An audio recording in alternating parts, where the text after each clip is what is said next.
Ever since Japanese troops had overrun Manchuria in 1931 and turned it into the puppet state of Manchu Kuo, there had been concern in the West over Japanese expansionism. This had increased in 1937, when the Japanese launched an all-out assault on China.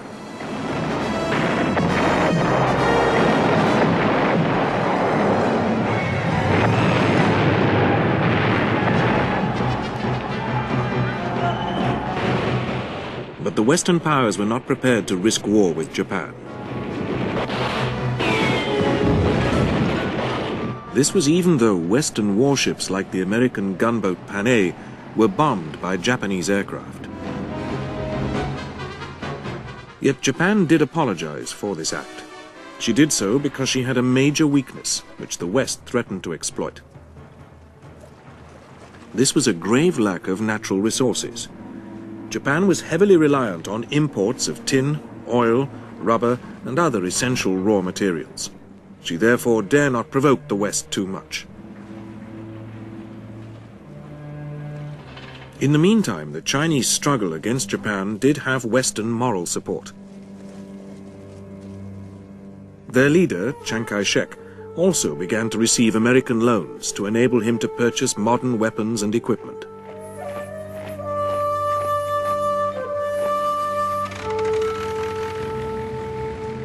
These were delivered via a road that had been recently opened through the mountains separating Burma from China. It became known as the Burma Road.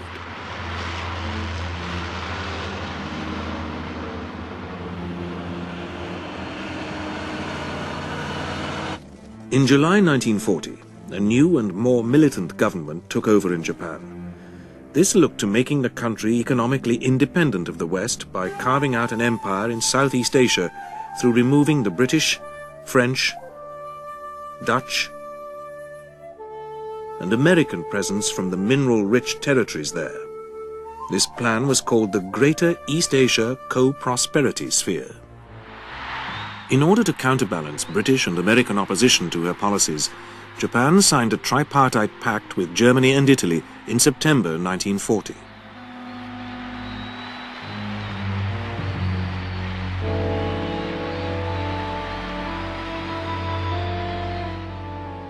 Later, in April 1941, the Japanese removed the Russian threat to the north by signing a 5-year non-aggression pact in Moscow.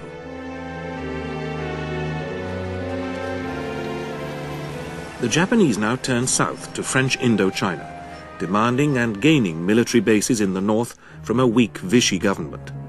A clash between the French and neighboring Thailand in early 1941 enabled the Japanese to act as mediators, thereby increasing their influence.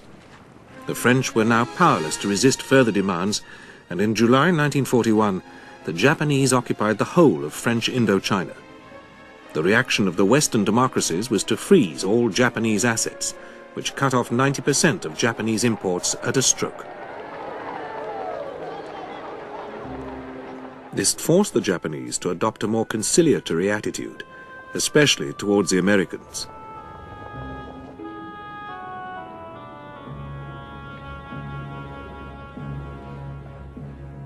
In the meantime, the fighting in China dragged on. Chiang Kai-shek, however, received a boost when the Lend-Lease Act was introduced in America in March 1941, giving him priority next below Britain for the receipt of US munitions.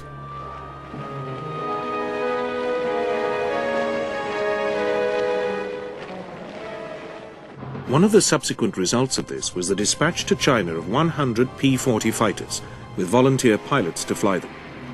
Led by former US Army aviator Claire Chennault, who had been helping to train the Chinese Air Force, they began to make an impression in the skies over China from the late summer of 1941, and became known as the Flying Tigers.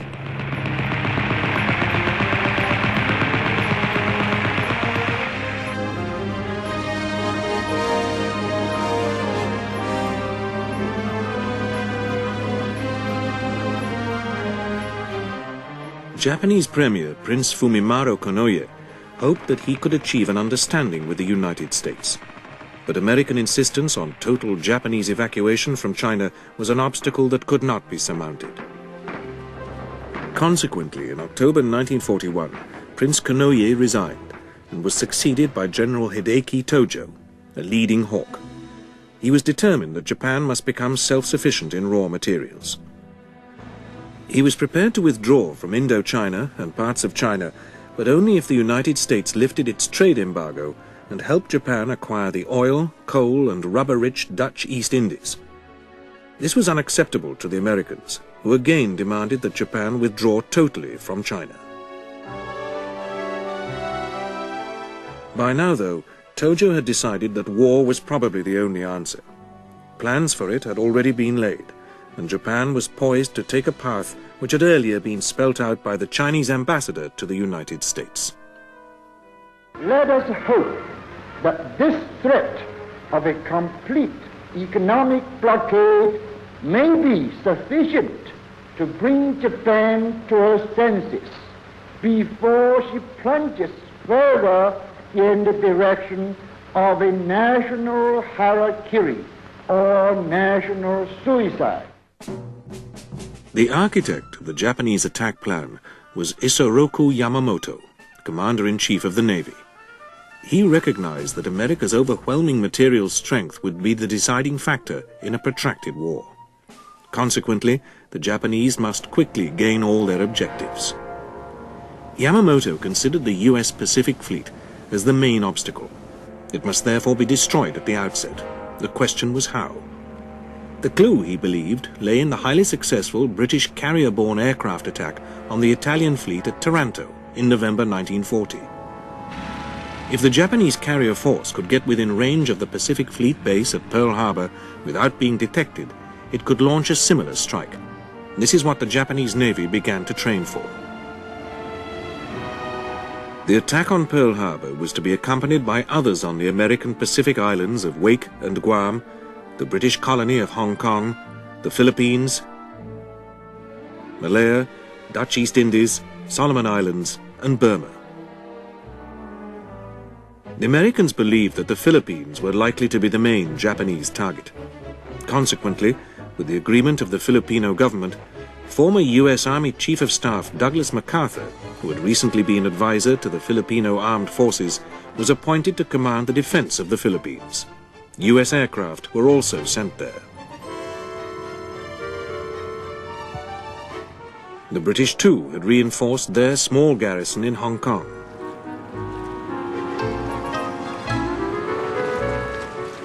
They sent Indian and Canadian troops. But should Japanese forces cross into Hong Kong from China, the colony's remoteness precluded additional speedy reinforcement. Further troops, including Australians, had been sent to Malaya.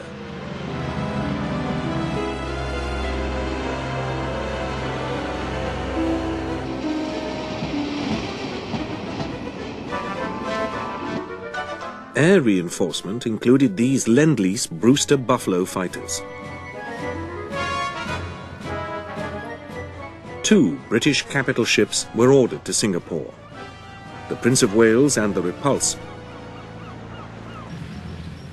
Yet among both Americans and British, there was a dangerous complacency born of an underestimation of Japanese military prowess. They considered that Japanese weaponry was inferior, and that their pilots, in particular, lacked skill. A large espionage network was another Japanese strength.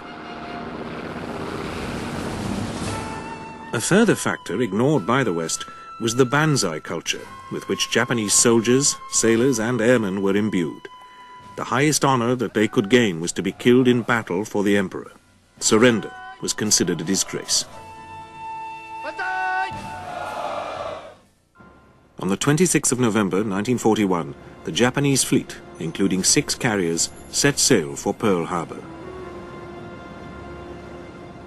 This was on the same day that America issued her latest demand for Japanese withdrawal from China. The fleet sailed under strict radio silence, which meant that while the Americans knew that it was at sea, they had no idea of its destination.